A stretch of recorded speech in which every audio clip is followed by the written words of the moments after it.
Sur des dizaines d'agents en France, ils sont seulement 6 Français à détenir la licence NBA et ainsi pouvoir traiter directement avec la plus grande ligue de basket au monde. Haïté Ajavon, Yann Balikouzou, Nassim Baziz, Olivier Mazet, Bouna Ndiaye et François Niam.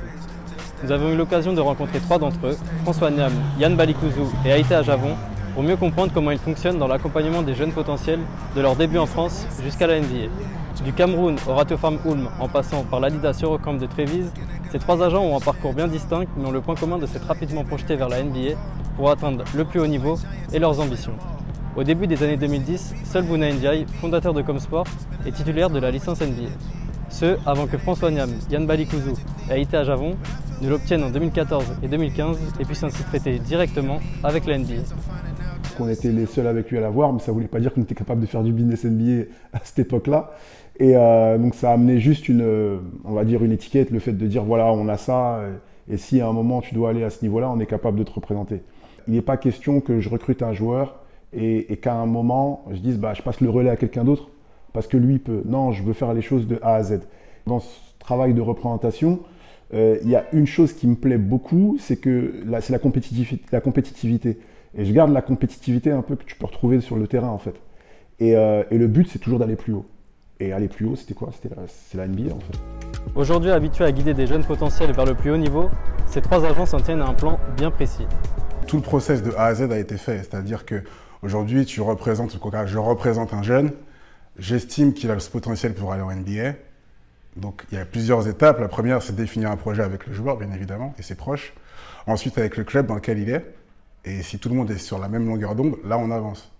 Donc il y a un travail qui est fait collectivement, individuellement, pendant la saison, en dehors de la saison aussi, avec du travail individuel. Et toujours, j'irais toujours placer, moi j'aime bien faire ça en fait, c'est vraiment se dire qu'on a un plan, je dis un plan de carrière, mais aussi un échéancier à court, moyen et long terme. Donc se dire, est-ce qu'on est vraiment dans le bon intervalle, est-ce qu'on a pris du retard, est-ce qu'on est en avance? Une fois que tout ça est établi, on sait, voilà, là on est à l'instant T, c'est là qu'on devait être, maintenant qu'est-ce qu'on fait, le joueur de son côté, moi de mon côté, pour mieux l'accompagner. Et quand on arrive, je dirais, sur cette fin de saison où il a performé, parce que c'est important, comme je disais pour Andro Albici en 2011 déjà, c'est anticiper, donc faire la promotion du joueur auprès des franchises, auprès des scouts, pour que les scouts viennent le voir à l'entraînement, sur les matchs. Mon rôle, c'est aussi de faire du lobbying, en fait. Dire, il est bon, il fait ça, il fait ci, envoyer des vidéos, les appeler. Parfois, tu envoies des SMS aussi pour dire, voilà, il a joué contre l'Asvel, ou s'il joue en Eurocup, il a joué contre les champions en titre et il a fait un très gros match. Tiens, regarde ce match. Pour faire monter sa cote. Parfois aussi contacter des médias américains, quand on a la chance de connaître un ou deux. Moi, c'était mon cas depuis un moment. Suite à ça, ce qui peut se passer, en tout cas, ce que je fais aussi, c'est quand un joueur est pressenti pour la NBA et qu'il a des workouts, c'est l'envoyer aux États-Unis en amont pour qu'il soit sur le même fuseau horaire. Pas qu'il arrive, par exemple, Paris, LA, 9 heures de décalage et son workout, il le foire parce qu'il est fatigué. Donc l'idée, c'est de le faire venir aux États-Unis, s'entraîner pendant 2 semaines, préparer les workouts, avoir des exercices qui se rapprochent de ce qu'il va découvrir pendant ses workouts et surtout être sur le même fuseau horaire. Si l'objectif premier était de traiter avec la NBA sans intermédiaire, ils aiment surtout créer une vraie relation de confiance avec leurs joueurs. Être une usine ou une boutique, ils ont fait leur choix. Comme j'aime à dire, j'aime avoir une proximité avec mes joueurs.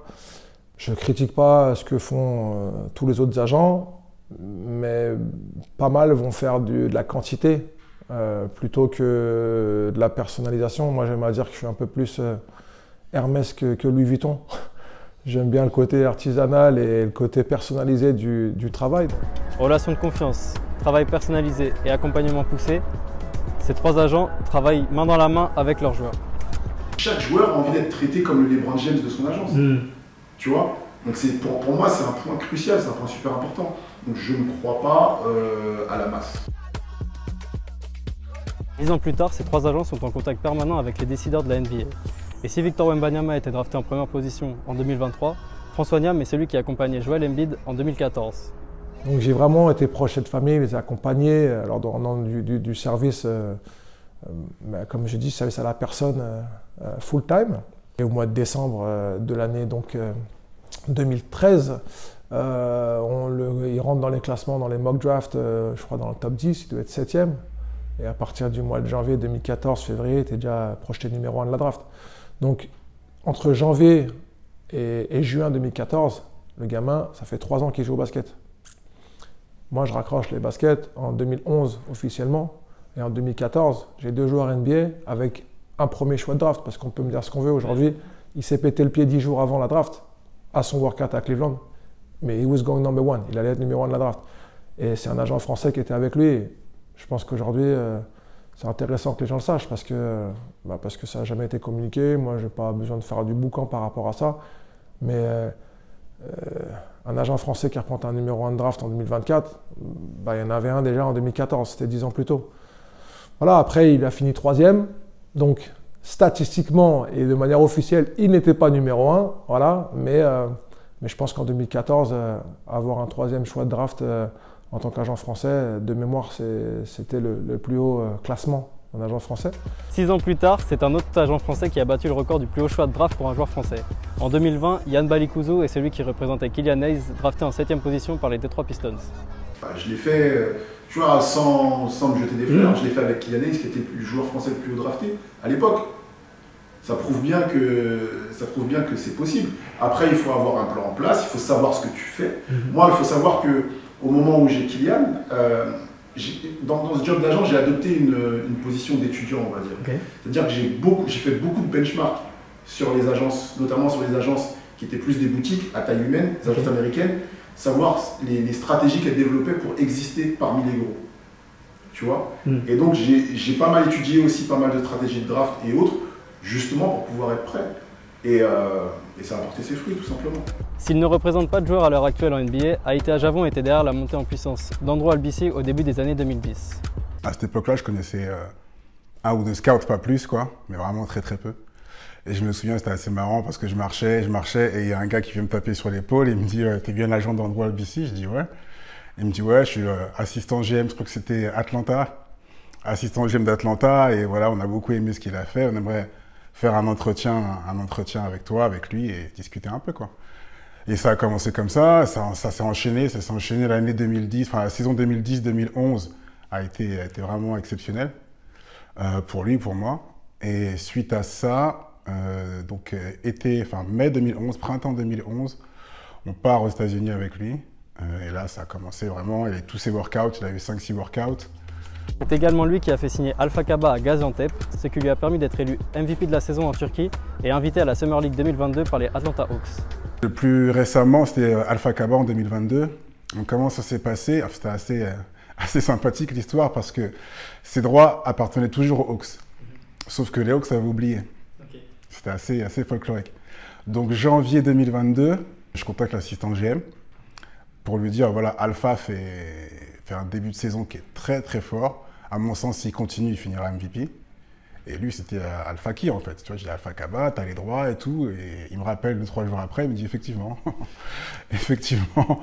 Donc du coup, pendant plusieurs mois, ça a été un travail à appeler, envoyer des messages, comme je disais à l'instant, pour que les Hawks se disent ah, quand même, peut-être qu'on va l'inviter parce qu'il est en train de faire une belle saison, on ne sait jamais. Surtout qu'il se posait la question sur un ou des intérieurs. Et donc du coup, ça s'est mis en place comme ça. Il a fait la Summer League. Malheureusement, il n'a pas décroché de contrat. Mais le travail, c'est ça aussi, quoi. Accompagner un joueur, c'est aussi trouver des opportunités ou recréer des opportunités quand on a l'impression qu'il n'y en a pas finalement. Quand on se demande comment aller à la NBA, les jeunes pensent tout de suite à Comsport. Mais au fil du temps, les années ont montré que d'autres agents français sont capables d'accompagner et de placer des joueurs jusqu'en NBA.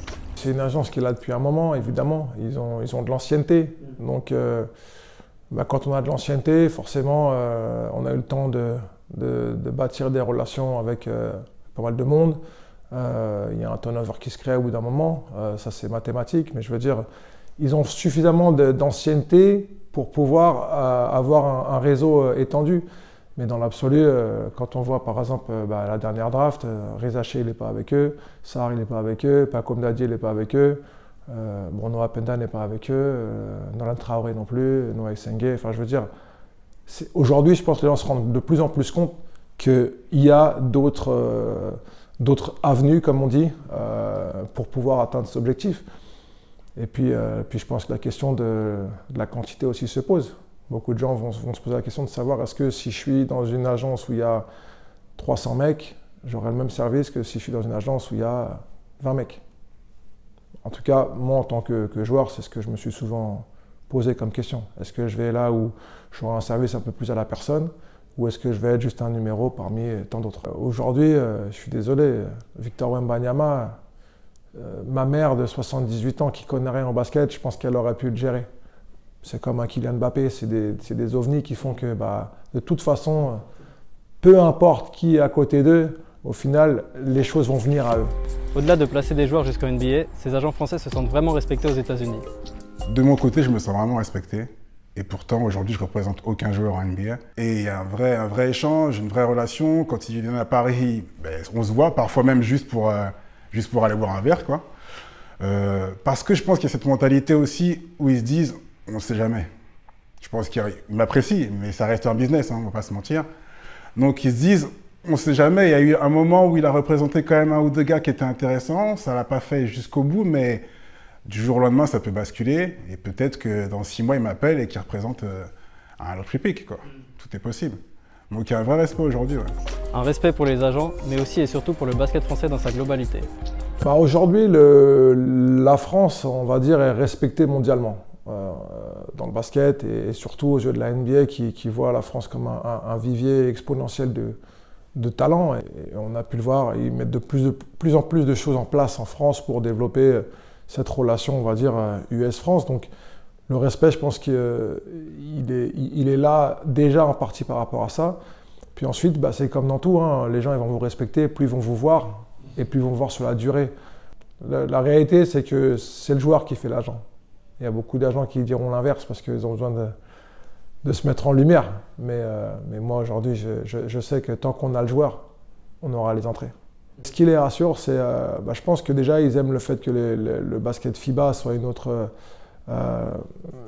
forme d'intelligence. Ils ont déjà tout le côté, on va dire, athlétique, physique et intensité aux États-Unis. Donc ça, évidemment, tous leurs arrières, tous leurs ailiers, ça joue dur, ça joue intense, c'est très athlétique, technique et flashy. Donc, maintenant, toutes les équipes ne peuvent pas être constituées que de joueurs comme ça.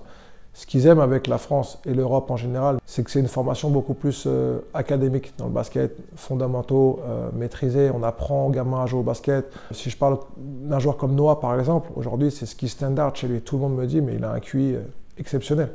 Il arrive sans forcer, alors on voit des lignes de stats qui sont impressionnantes parce qu'il sait jouer au basket. Mais quand on est un agent français aux États-Unis, comment se démarquer au milieu de toutes les grosses structures américaines?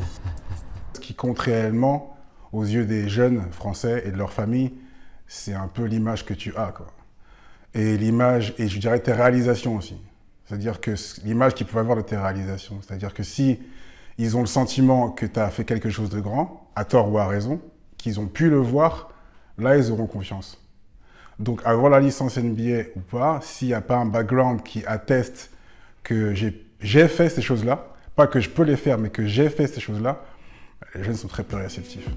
Ulm, Badalone, CD Vita Olympia, de nombreux clubs n'hésitent plus à mettre des jeunes joueurs sur le terrain pour les accompagner jusqu'en NBA. Et ces joueurs sont souvent français. Ce qui se passe aujourd'hui, en tout cas le sentiment que j'ai, c'est que de plus en plus d'équipes, en Europe globalement, même en France, veulent leurs joueurs NBA, quoi. Tu vois, parce que c'est de la visibilité, parce que c'est de l'argent aussi, même si je pense que le buyout il pourrait être plus élevé, mais c'est quand même de l'argent que récupère le club.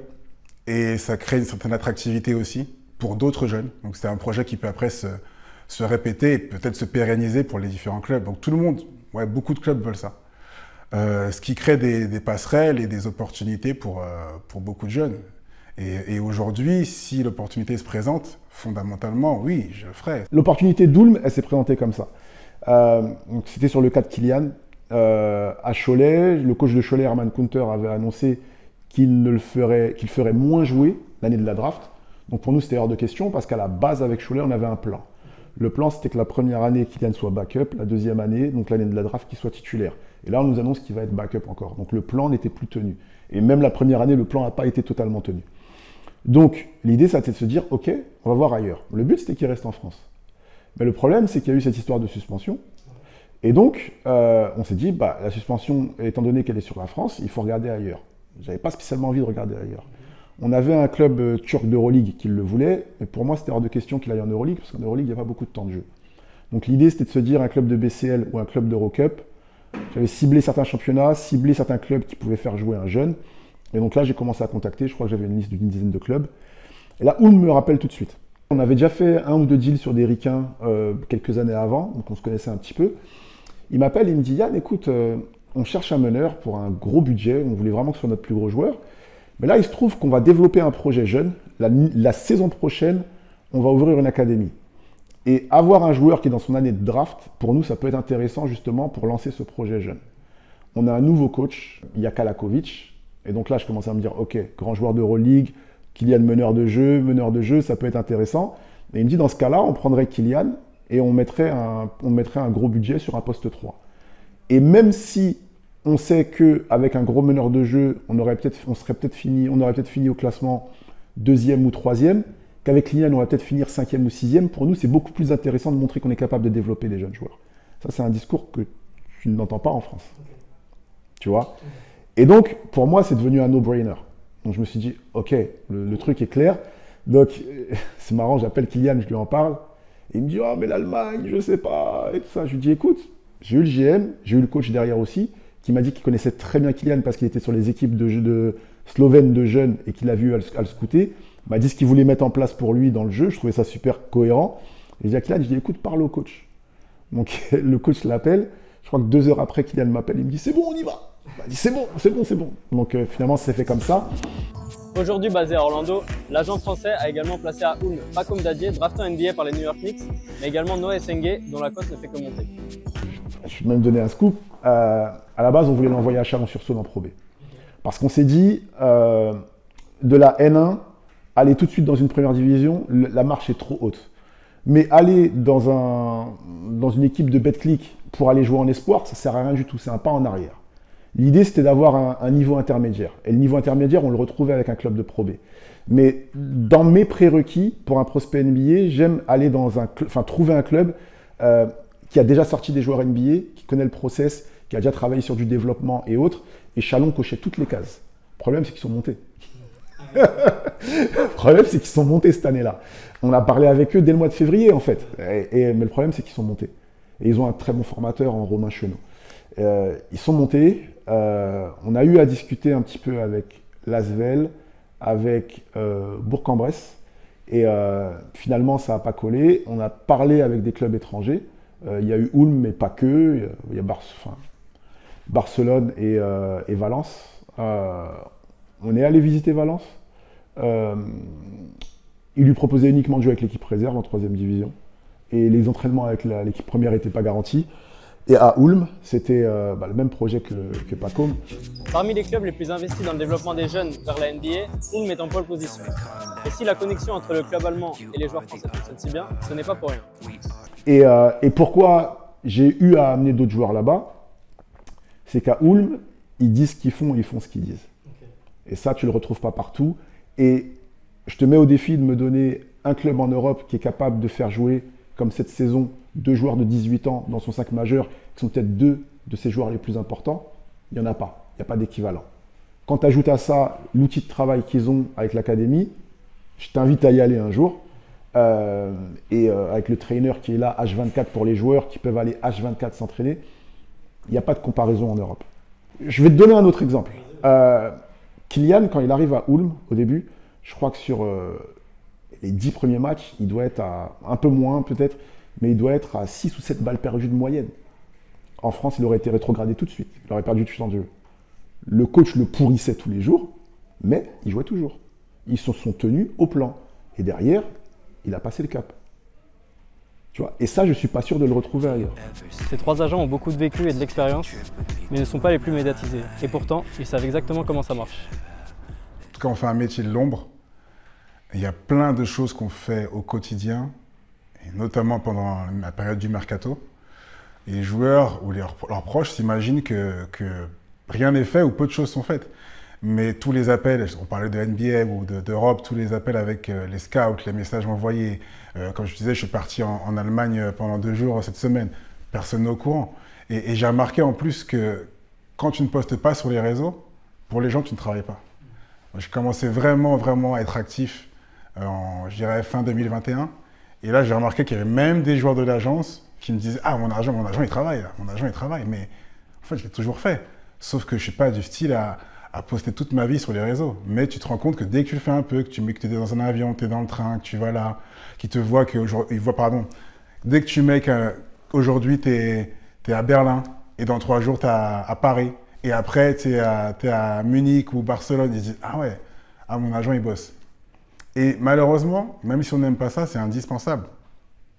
Surtout quand on n'est pas une grosse agence, pour que les gens se rendent compte, en tout cas les joueurs et leurs proches, que oui, il y a du réseau, que oui, on est capable de faire ça, que oui, quand je te dis que je connais le GM de l'EFS ou du Fener, c'est une réalité. Que quand j'envoie un message, il me met de place au premier rang 1 heure avant le match, parce qu'il y a cette relation de confiance, etc. Donc si ça, on ne le montre pas, en tout cas si je ne le montre pas, je sais que ce sera compliqué après de réussir à convaincre un joueur et ses parents que je suis la bonne personne pour lui, ça c'est certain. Je ne me suis jamais mis en avant par rapport à ça, je ne suis jamais parti en campagne par rapport à ça, peut-être que c'est une erreur. Sûrement, même j'ai envie de dire, d'un point de vue business, j'aurais dû surfer sur cette vague-là pour aller récupérer tout le monde, mais j'ai jamais trop été dans cette dynamique-là, donc comme je dis, quand j'étais joueur, j'avais une vision de ce que devait être un agent, et quand je le suis devenu, j'ai essayé de m'y tenir. Un peu comme un politicien qui rentre en politique, qui a des belles idées, il y a ceux qui arrivent à s'y tenir, ils sont rares, et puis il y a tous les autres qui vont s'adapter au game de la politique et qui va les travestir un peu. Moi, j'ai essayé de rester droit dans mes bottes. Si tu me demandes aujourd'hui, j'aurais peut-être dû changer 2-3 choses dans la communication et évidemment dans le timing des choses pour pouvoir aller peut-être récupérer 3-4 potentiels de plus. Parce qu'au final, comme je disais tout à l'heure, le nerf de la guerre, c'est la confiance qu'on a avec le joueur et le fait de pouvoir garder un joueur. Je garde Joel Embiid sur sa carrière. Je peux avoir un joueur tout seul comme Rich Kleiman et s'occupe seulement de Kevin Durant, il n'y aurait pas de souci. Mais le fait qu'il ait changé d'agence après son contrat rookie, ça n'a pas les mêmes répercussions financières, médiatiques, au niveau de la réputation, au niveau de tout ça. Forcément, quand on est associé au MVP, c'est pareil, je peux rester sur mon canapé, je pense que des coups de fil j'en aurais eu où les gens auraient voulu s'associer à moi. Donc c'est en ce sens que des fois il faut effectivement peut-être se servir d'un joueur qui est une vitrine pour aller chercher quelques joueurs supplémentaires qui vont être d'un niveau proche ou en tout cas d'un très haut niveau, d'un niveau suffisant pour permettre d'avoir cette stabilité, si je puis dire, dans la financière, au niveau de la carrière, au niveau médiatique. 3 agents aux expériences et aux vécus différents, mais qui ont été amenés à se projeter vers tout ce qui se fait de mieux dans le basket aujourd'hui, la NBA. Au contact des franchises, habitués à l'accompagnement des jeunes potentiels et dévoués à leurs joueurs, ils font partie des 6 agents français titulaires de la licence NBA. That ain't made sense to me logically, but I feel way better when I walk in peace. Please don't bring the gossip